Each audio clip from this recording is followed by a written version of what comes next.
aujourd'hui, Trina, comme tous les matins, c'est, vous savez, la superstition du miroir. D'accord. Oula, On oui. dit que si vous avez brisé un miroir, eh bien, vous souffrez de malchance pendant au 7 moins ans. 7 ans. C'est Voilà, ça. exactement. Alors, cette idée de malchance provient de l'ancienne conviction romaine. Et vous savez que les anciens Romains croyaient que les miroirs avaient des pouvoirs spéciaux et pouvaient aussi attraper une partie de l'âme d'une personne. C'est pour ça que on pense à cette malchance. Et cette superstition provient du fait qu'une personne voit son visage reflété sur le miroir et les yeux sont censés être les fenêtres de l'âme. Et souvent on dit que nos yeux sont... Voilà, exactement. C'est vrai. Et si alors vous cassez un miroir, eh bien ça sera une partie de votre âme qui restera piégée à l'intérieur de ce miroir. Quelle horreur. Dans la littérature, vous savez que les miroirs ont souvent été utilisés et on leur place aussi, et notamment dans l'histoire de Blanche-Neige avec la reine et son fameux miroir magique. Vous vous souvenez de ce conte-là? Eh bien, il y a aussi dans certaines cultures et religions, eh bien, on pense que les miroirs sont liés à l'âme, et notamment dans le judaïsme, si quelqu'un est décédé, tous les miroirs de la maison sont couverts tout au long de la période du deuil. Il y en a même qui vont, dans d'autres cultures, enterrer la personne avec des miroirs à l'intérieur pour éviter que l'âme se parte ou se réveille, ou il y a quelque chose, voilà, il y a une croyance comme ça.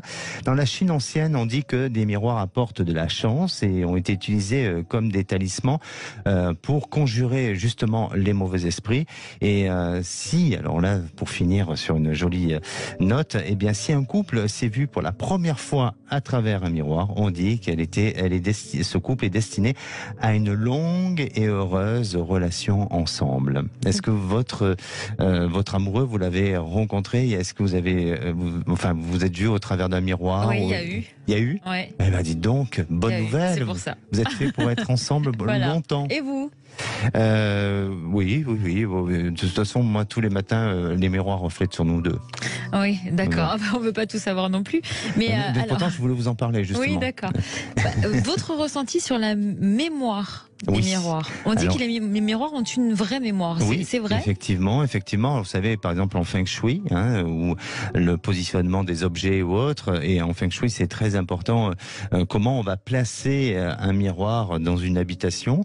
Et puis, le miroir retient toute une mémoire. Et c'est vrai que parfois, on peut avoir, toute personne qui a cette capacité à être dans le dédoublement astral ou qui a cette possibilité de perception, eh bien le miroir peut nous donner, et c'est pas, certains diront que c'est juste un effet d'optique ou peut-être que c'est neurologique, mais en tous les cas, il y a cette capacité de percevoir des choses qui ne sont pas perceptibles à l'œil nu. Comme Laura, par exemple, c'est ça?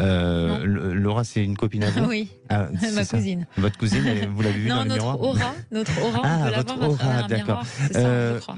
Alors, on peut, oui, exactement, mais il n'y a pas besoin du miroir pour l'avoir. Ça peut être un outil. Oui. C'est-à-dire que, à la limite, pour ceux qui s'apprêtent à vouloir le faire ou qui sont pas habitués à ce genre d'expérience, effectivement, le miroir peut aider. Mais sinon, on peut très bien sans le miroir. Quoi qu'il se passe, on évite d'acheter un miroir d'occasion, je pense. Alors, parce qu'il va être chargé en mémoire. Voilà, exactement. Ça dépend des croyances. Moi, je le ferai pas, mais certaines personnes, pour eux, ça donne pas d'importance à ce genre de croyances-là. Mais effectivement.